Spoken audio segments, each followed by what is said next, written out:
But ఇప్పటికైతే ఒక clarity లేదు కాబట్టి, బీజేపీకి సంబంధించి అభ్యర్థిని ఎవరు నుంచోబెడతారు, ఏంటి? దీంట్లో గూడా ఆశావాహులు చాలా మందే ఉన్నారు. మళ్ళీ టికెట్ ఎవరికిస్తారు? ఇవన్నీ గూడా చర్చలు జరుగుతున్నాయి.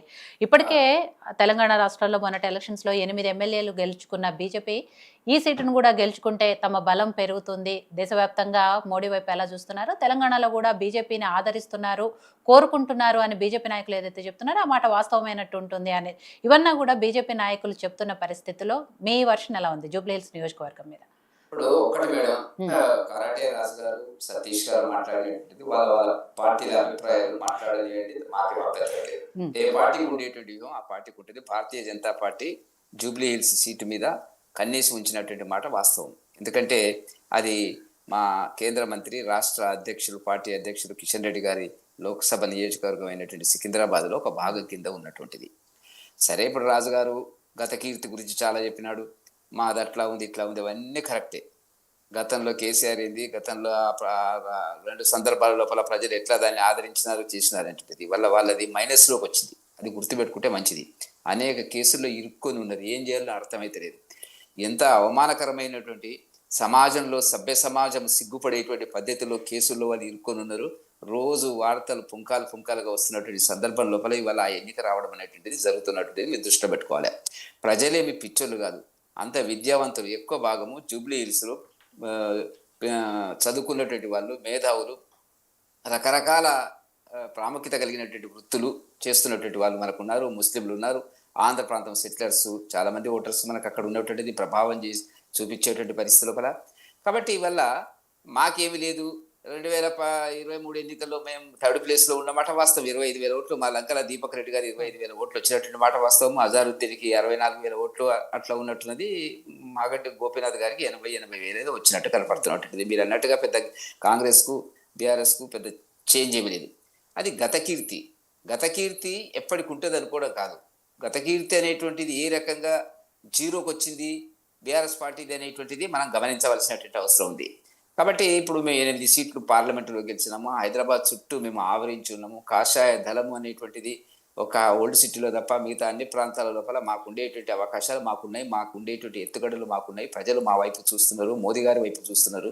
ఈ మధ్య జరిగినటువంటి ఏదైతే ఆపరేషన్ సింధూర్ కానివ్వండి, కాశ్మీర్‌లో జరిగినటువంటి మారణ హోమం కానివ్వండి, చరిత్రలో చాలా సందర్భాల లోపల మనకి ఈ టెర్రరిస్టులు అందరినీ చంపినారు. పురుషులు, స్త్రీలు అనకుండా మతాతీతంగా, మతాలు వేరుగా అనేటువంటి పద్ధతిలో కాకుండా ఒక మతం అనేటువంటిది. కానీ అది జరిగిన తర్వాత ఇవాళ దేశ రక్షణ కోసం, దేశ సౌభాగ్యం కోసం, దేశ సమగ్రత కోసం, దేశ అభివృద్ధి కోసం, సామాజిక రంగాల అన్నిటిని ముందుకు తీసుకుపోయేటువంటి ఒక ఆర్థిక విధానాన్ని, పరిపాలనను మోదీ గారు అందిస్తున్నారు అనేటువంటిది ప్రజల్లో వచ్చినటువంటి ఒక అభిప్రాయం. ఆ అభిప్రాయ ప్రకారంగా మేము పోటీ చేస్తాము. మాకు అనేక మంది అభ్యర్థులు ఉన్నారు. రెండవది, మొన్న లోక్సభ ఎన్నికల్లో కిషన్ రెడ్డి గారు పోటీ చేసినప్పుడు మా ఓట్ల శాతం గణనీయంగా పెరిగినటువంటి మాట రాస్తారు. 2.5 రెట్లు పెరిగినటువంటి సందర్భం ఉంది. కాబట్టి బీఆర్ఎస్ పార్టీకి వచ్చిన ఓట్లన్నీ లేటెస్ట్ ఓట్లు, మనకు అసెంబ్లీ ఓట్లే ఉంటాయని కాదు. అసెంబ్లీలో ఎవరేం గెలిచారు, తర్వాత అడ్రస్ లేకుండా పోయినారు. ప్రజలు ఎప్పటికప్పుడు మారుతూ ఉంటారు. మారుతున్నటువంటి సమాజం లోపల ప్రభుత్వాలు, పార్టీలు అనుసరించేటువంటి విధానాల మీద ఎప్పటికప్పుడు సమీక్ష చేస్తారు. సమీక్ష చేసి దానికి అనుగుణంగా తీర్పిస్తారు. అంతేగాని అప్పుడెప్పుడో జరిగింది, కాంగ్రెస్ పార్టీకి ఇన్ని ఓట్లు వచ్చినాయి, బీఆర్ఎస్ పార్టీకి అన్ని ఓట్లు వచ్చినటువంటి పరిస్థితి ఉంటుందని నేను అనుకోవడం లేదు. హ్మ్. కాబట్టి ఒక ఒక ఒక ఆలోచన, ఒక చర్చ, అంతా ఎడ్యుకేటెడ్ ఓటర్స్ కాబట్టి చర్చ తప్పకుండా జరుగుతుంది. ఎందుకంటే రేవంత్ రెడ్డి గారి ప్రభుత్వం అన్ని కోణాల్లో విఫలమైనటువంటి పరిస్థితి కనపడుతున్నటువంటి, దానికి ప్రత్యేక ఎటొచ్చిందంటే ఓటు వచ్చేటట్టుగా, వచ్చి ఓటేసేటట్టుగా మేము కార్యకర్తలు పనిచేయాల్సినటువంటి అవసరం ఉంటే తప్ప వాళ్ళకి అనేక అభిప్రాయాలు ఉన్నాయి. ఇవాళ అందరికంటే ముందు మేల్కొన్నారు విద్యావంతులు. రేవంత్ రెడ్డి గారి ప్రభుత్వం మీద తీవ్రమైనటువంటి నిరసన, అనుసరిస్తున్నటువంటి విధానాలు, మాట్లాడుతున్నటువంటి పద్ధతి, సభ్య సమాజం ఏ పార్టీ గురించి మాట్లాడినప్పుడు కూడా, కేసీఆర్ గురించి మాట్లాడినా, లేకపోతే మా కిషన్ రెడ్డి గారి గురించి మాట్లాడినా అర్థరహితంగా, అవమానకరంగా మాట్లాడేటువంటి భాష అనేటువంటిది ఎత్తుందో అది ఏవగించుకుంటున్నటువంటి సందర్భం. అది బాగుంటుందేమో అనేటువంటిది సినిమాలో విలన్ టైప్ మాట్లాడడం అనేటువంటిది కాదు కదా. కాబట్టి ఇవల్ల ప్రజలు విజ్ఞులు, విద్యావంతులు ఎప్పటికప్పుడు అంచనా వేస్తున్నారు. ఆ వేస్తున్నటువంటి క్రమం లోపల మేము బలంగా ముందుకు రావాలా అనేటువంటి దాని మీద, అది మా పార్లమెంటు నియోజకవర్గంలో ఉన్నటువంటిది కాబట్టి తప్పకుండా దాన్ని కైవసం చేసుకోవాలా అనేటువంటిది భారతీయ జనతా పార్టీ ఎత్తుగడలు భారతీయ జనతా పార్టీకి ఉన్నాయి.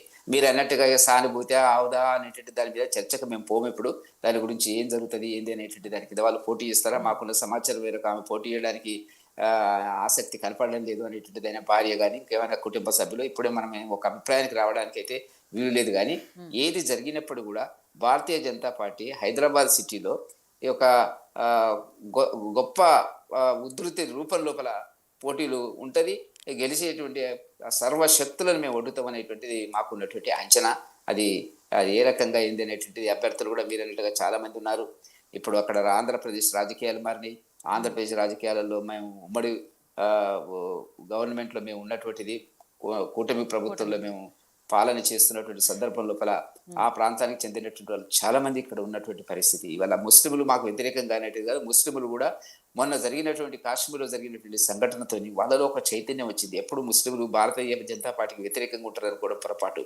కాబట్టి ఒక వర్గాన్ని, ఒక మతాన్ని, ఒక పద్ధతి లోపల పురుషులను, భర్తలను భార్యల ముందు చంపినటువంటి పరిస్థితుల లోపల ముస్లింలలో కూడా ఒక చైతన్యం ఉన్నది. మెయిన్ స్ట్రీమ్లో మోదీ గారు మెయిన్ స్ట్రీమ్లో మీరు చూస్తున్నారు.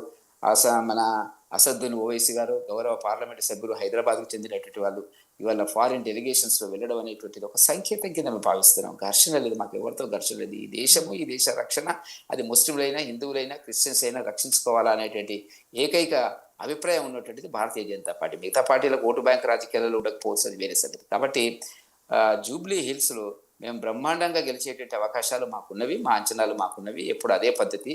ఆ పాత రికార్డు పెట్టుకోండి. ఇప్పుడు ఒకవేళ ఏం జరుగుతుందో, ఎప్పుడు ఏం జరుగుతుందో బీఆర్ఎస్ పార్టీ నాయకులకు సంబంధించినటువంటి ఫోన్ ట్యాప్ చూస్తున్నాము. ఇది ఘోరమైనటువంటి కథనాలు రోజుకు వస్తున్నటువంటి పరిస్థితి కనపడుతున్నటువంటిది. ఈ కార్ రేసింగ్లో వాళ్ళు ఇరుక్కొని పోయినటువంటి పరిస్థితి, కాళేశ్వరం రిపోర్ట్ వస్తుంది. ఇవన్నీ వచ్చేటప్పటికి మేడం ఇప్పుడు 6 మాసాలకు ఎన్నికలు జరగాల. ఇంకా 6 మాసాల లోపల అంటే ఇప్పుడు ఒక 1 మంత్ అయినట్టు కనపడుతుంది మనకు.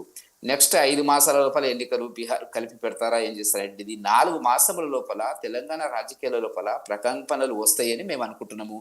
ఒకవేళ ప్రకంపనలు రాకుండా రేవంత్ రెడ్డి గారు అన్ని శత విధాల బీఆర్ఎస్ పార్టీని రక్షించాలా, ఏ కేసు లేకుండా ఏదో ఒక ప్రచారం కోసమే, దీన్ని ఒక నలుగురికి తెలియడం కోసమే, వాళ్ళని బ్లేమ్ చేయడానికి, ఇంకా రాజకీయ ప్రయోజనాలు ఏమైనా ఉంటే ఉండేమో, ఇంకా ఇతర ప్రయోజనాలు ఏమైనా ఆ కోణంలో ఒకవేళ రేవంత్ రెడ్డి గారు ఏమైనా ప్రయత్నం చేస్తే కూడా అది ప్రజల్లోకి మేము తీసుకెళ్తాం. ఇంకా టైం లేదు.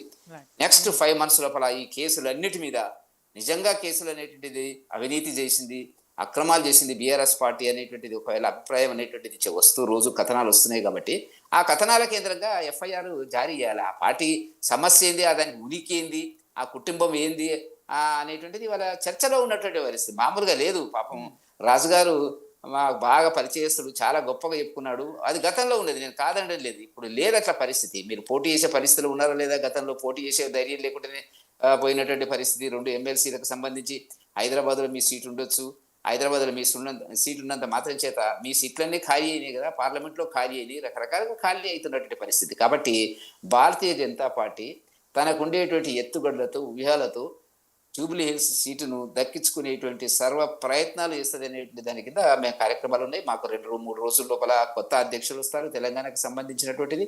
కాబట్టి మా దూకుడు అనేటువంటిది కొత్త అధ్యక్షులు వచ్చిన తర్వాత ఒక జూబ్లీ హిల్సే కాదు, రాష్ట్ర వ్యాప్తంగా ప్రత్యామ్నాయ రాజకీయాల కోసం కాంగ్రెస్కు బీఆర్ఎస్ ఉంటుందని మేము అనుకోవడం లేదు.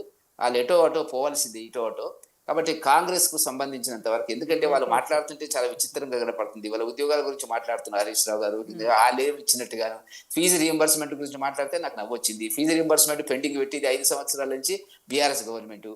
అన్ని రకాలుగా వాళ్ళు చేసిన తప్పులన్నీ జరుగుతున్న ఉద్యమాలకి వాళ్ళు వెళ్తున్నటువంటి పరిస్థితి కనపడుతున్నటువంటిది. కాబట్టి ప్రజలు విధులు అర్థమవుతుంది, అన్ని రకాలుగా ఎవరిని గెలిపించాలనేటువంటిది భారతీయ జనతా పార్టీ వైపు ఒక కన్ను వేసి ఉంచినటువంటి పరిస్థితిని మనం మర్చిపోకూడదు అనేది నా అభిప్రాయం.